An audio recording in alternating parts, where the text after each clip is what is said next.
The first time I met her, she didn't even say hello. Just marched across the gravel driveway like she owned the whole mountain and pointed at my grandpa. "You can't be here," she snapped, sunglasses glinting in the sun. "This is private property.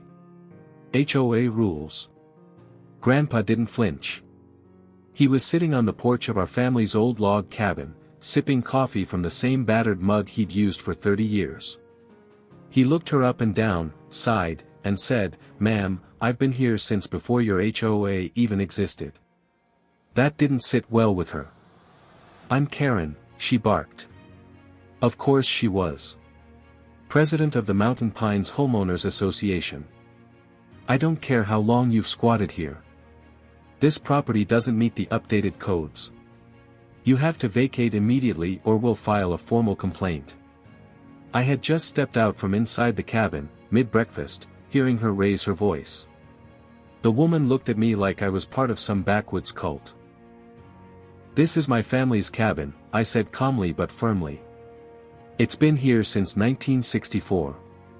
We're on our own land." Karen whipped out a clipboard from under her arm like a sword. "There's no HOA approval for any permanent residence at this address.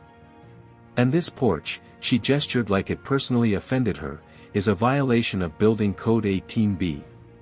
Grandpa leaned forward, clearly unimpressed. "Karen, is it? You're barking up the wrong tree." "I don't care who you think you are," she hissed. "We're cracking down on unauthorized structures. We've had too many freeloaders bringing down the value of the neighborhood." I looked around.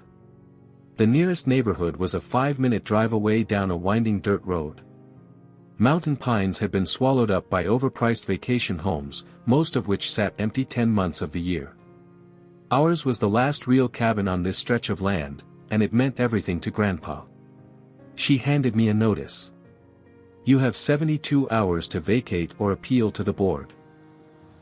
Then she turned and stormed back to her shiny Range Rover, kicking up dust as she sped off down the gravel path. Grandpa didn't say anything for a long moment. He just looked out at the trees.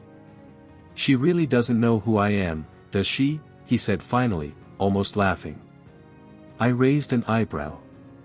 "Apparently not." He sipped his coffee again, the breeze rustling the pine branches around us. "Well, this ought to be fun." The next morning, Grandpa was already up, dressed in a clean button-up shirt, slacks, and his polished boots, the kind he only wore to official functions. He was humming as he poured his coffee, like nothing unusual had happened the day before. "You planning on going somewhere?" I asked, still rubbing sleep from my eyes. "Oh, yeah," he said cheerfully. "Thought I'd pay a little visit to the HOA board meeting today." I blinked. "Wait, how'd you even know when it was?" Grandpa grinned. "I made a few calls. They're meeting at the community clubhouse at noon. Karen's going to love seeing me there." "What exactly are you planning to do?" He didn't answer right away. Just smiled like a man holding an ace up his sleeve. "Let's just say I'm going to remind them who makes the rules around here." At 11:45, we pulled into the freshly paved parking lot of the Mountain Pines Clubhouse, a modern building made of stone and glass, which stood in stark contrast to our rustic old cabin. The lot was already half full, mostly with luxury SUVs and expensive sedans. Inside, a few dozen people were milling about, sipping free coffee and avoiding eye contact. Karen was at the head of the room, straightening a stack of papers and adjusting a microphone. The moment she saw Grandpa walk in, she froze. He gave her a polite nod. "Morning, Karen." Her eyes narrowed. "This is a private meeting. Homeowners only." "I'm aware," Grandpa replied coolly. "I believe I qualify." She scoffed. "I seriously doubt that. I already filed the violation notice. You can schedule a hearing, but you need to leave the premises." That's when the room shifted. A few people looked up. One man whispered something to his wife. Grandpa reached into his coat pocket and pulled out a leather ID wallet. He flipped it open for her to see. Harold James, County Supervisor. District 3, he said, his tone measured but firm. That includes Mountain Pines and every HOA within it. Karen's face drained of color. The microphone in her hand gave a tiny squeal as her grip tightened on it. You're the Harold James. Guilty as charged. He smiled. Been serving this county since 1998. I helped draft the original zoning plan for this mountain, which, by the way, clearly exempts pre-existing private properties from retroactive HOA enforcement. The room had gone silent. People started pulling out their phones. Karen stammered. But, there's no documentation. Your cabin's not in our registry. That's because it predates your registry by 3 decades, Grandpa said. And your overreach? That ends today. He turned to the rest of the room. Shall we proceed? Karen stood frozen behind the podium, gripping her stack of paperwork like it could somehow protect her. Around the room, murmurs began to rise. A few people actually clapped. One man in a golf shirt raised his hand awkwardly.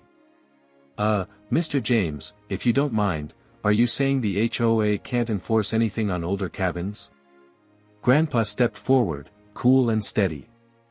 Not exactly, but Mountain Pines' HOA was established in 2005. My cabin was registered with the county in 1964, and the land it sits on is independently owned. Never part of your deed-restricted community. That means your rules don't apply to it. Karen looked like she'd swallowed a pine cone. But the noise, the unpermitted renovations. You've had trailers, campfires. There are bylaws, she insisted, flipping through her binder. Grandpa shook his head. Our campfires are legal and within state burn limits. That trailer you saw. It was registered and parked less than 72 hours. I followed every applicable county rule, but more importantly, he turned and addressed the full room again. The purpose of an HOA is to serve a community, not bully it. When it turns into a weapon wielded by a few, everyone loses. People nodded. Even a few of Karen's supposed allies shifted uncomfortably. Karen cleared her throat, voice cracking. If you believe we're acting improperly, Mr. James, then I suppose you'll want to bring this up at a formal hearing. He smiled. No need. As county supervisor, I'll be reviewing your charter and any recent code changes that might violate state property laws. And if I find any irregularities, I'll be making recommendations, starting with how complaints are filed and enforced. That sent a wave through the room. Karen looked like she wanted the ground to open and swallow her whole. Just then, a gray-haired woman near the front stood up. Harold, I remember when your father built that cabin. It's part of this mountain's history. Anyone who wants to erase that doesn't belong here. The room broke into light applause again. Karen stood silent, seething. Grandpa gave her one last nod. I trust we won't be getting any more unlawful notices, but I'll be sure to have a copy of your violation letter reviewed by the county legal team just in case. Karen didn't say a word as we turned and walked out. The air outside was cool, crisp, and somehow a little lighter.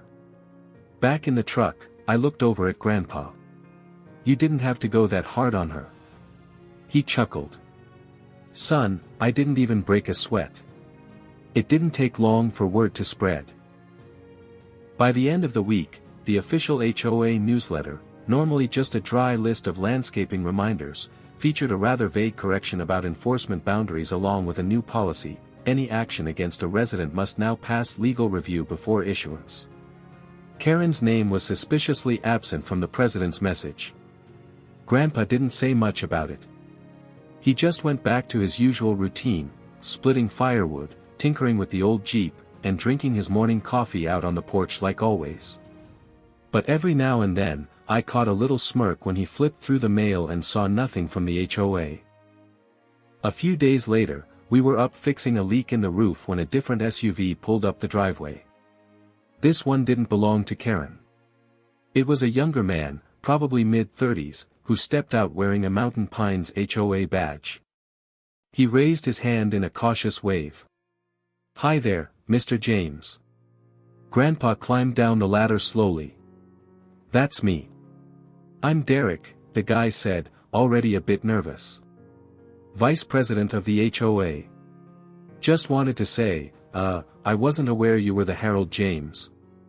We looked into your property and, well, you're completely exempt. Your documentation checks out perfectly." Grandpa gave a short nod.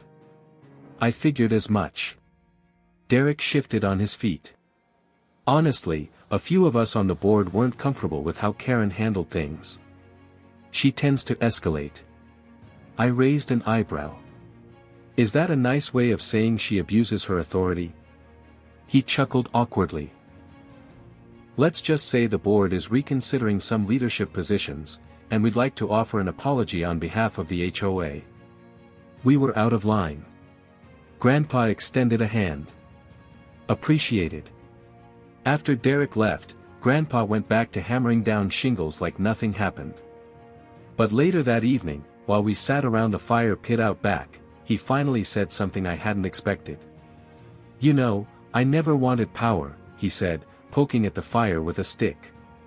"Just wanted a place where my family could breathe free air, away from the mess." "You think it's still possible?" I asked. He looked out toward the pines, stars beginning to twinkle above them. "It is if we don't let people like Karen chip away at it piece by piece. That's how freedom dies. Not with a bang, but with paperwork and fake rules." I nodded quietly. The cabin stood tall behind us, worn but proud, just like Grandpa. And as the wind rustled through the trees and the fire crackled low, I knew this place wasn't just a building. It was a legacy. If you enjoyed watching Karen get humbled by the most unbothered grandpa in the county, don't forget to hit that like button. Got your own crazy HOA story or a power-tripping Karen in your life? Drop it in the comments. We read every single one. And if you want more small-town justice, wild confrontations, and satisfying endings just like this one, make sure to subscribe and turn on notifications. You won't want to miss what Grandpa does next.